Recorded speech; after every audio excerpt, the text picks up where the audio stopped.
இதுகளும் சதி பண்ணுதே அப்படின்ற மாதிரி தான் இந்த தூக்கம் பண்ணும்.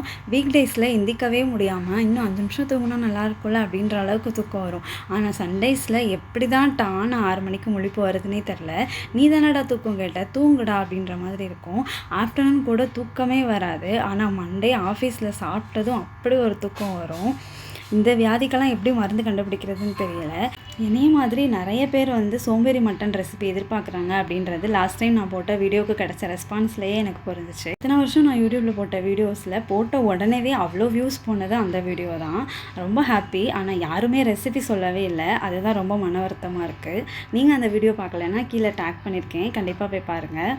இப்போல்லாம் சிக்கன் எடுத்தாலே இந்த சோம்பேறி சிக்கன் ரெசிபி தான் வந்து பண்ணுறேன். எனக்கும் சரி, எங்கள் வீட்டில் இருக்கவங்களும் சரி, இந்த ரெசிபி வந்து அவ்வளோ பிடிச்சிருக்கு. நீங்கள் இந்த சண்டேயில் நல்லா தூங்குனீங்களா, இல்லை உங்களுக்கும் தூக்கம் சதி பண்ணுச்சா அப்படின்னு கமெண்ட் பண்ணுங்கள்.